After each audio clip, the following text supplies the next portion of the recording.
சென்னை வாசிகள் சங்கம் பார்க்குறோம். இது 1852 இந்த மெட்ராஸ் நேட்டிவ் அசோசியேஷன் தோற்றுவிக்கப்பட்டிருக்கு. இது குறிப்பாக அந்த தேதி அதையும் கேட்பாங்க. பிப்ரவரி 26. ஏன்னா ஆப்ஷனில் ஜனவரி 26, பிப்ரவரி 26, மார்ச் 26 சொல்லிலாம் ஆப்ஷன் வைக்கலாம். இந்த பிப்ரவரி 26 1852 சென்னை வாசிகள் சங்கம் உருவாக்கப்பட்டிருக்கு. சரி, இதனுடைய நோக்கம் என்ன அப்படின்னு கேட்டால், அங்கே இருக்கக்கூடிய குறைபாடுகளை இந்த மக்களை எல்லாத்தையும் அந்த மக்களை எல்லாத்தையும் ஒன்றா இணைச்சு அந்த ஆங்கில கிழக்கிந்திய கம்பெனிக்கு எதிராக அந்த குறைபாடுகளை எடுத்து உரைப்பது. அதுதான் மிக முக்கியமான கான்செப்ட். இந்த சென்னை வாசிகள் சங்கத்தில் அதிகமாக யார் இருக்காங்க அப்படின்னு கேட்டால், அந்த சென்னை மாகாணத்தை சேர்ந்த அந்த வணிக வர்த்தகத்தினர் தான் அதிகமாக இதில் இடம்பெற்றிருக்காங்க. ஏன் என்ன சொல்ல போனால், இந்த சென்னை வாசிகள் சங்கத்தை தோற்றுவிச்ச லட்சுமி நரச செட்டி இருக்கிறார்ல, அவரே ஒரு சென்னை மாகாணத்தினுடைய முக்கியமான வணிகர் தான் நமக்கு நல்லா தெரியும். கஜுலா லட்சுமி நரசு சென்னை மாகாணத்தினுடைய மிக முக்கியமான வணிகர் அப்படிங்கிறதுல சந்தேகமே இல்லை. இவர் கூட இவருடைய ஃப்ரெண்டு சீனிவாசனார்னு சொல்லுவாங்க.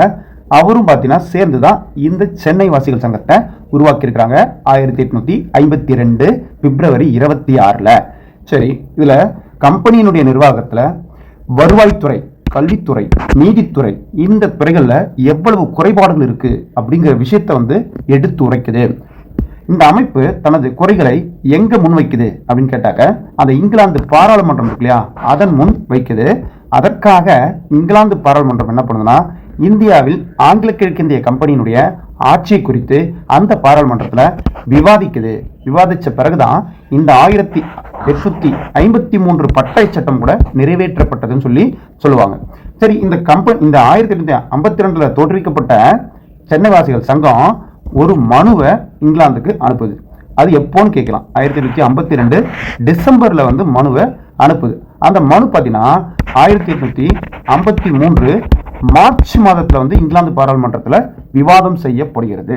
சரி, இந்த மனுவில் என்ன சொல்லியிருக்காங்க அப்படின்னு கேட்டால், இந்த ரயத்வாரி முறை, ஜமீன்தாரி முறைன்னு சொல்லி நிலுவையில் இருந்துச்சுல்ல, அப்போ அந்த முறையினால வேளாண்மை விவசாய வர்க்கத்தினர் கடும் துன்பத்துக்கு ஆளானாங்க அப்படிங்கிற விஷயத்தையும் அது சுட்டி காட்டி அந்த மனுவில் எழுதியிருந்தாங்க.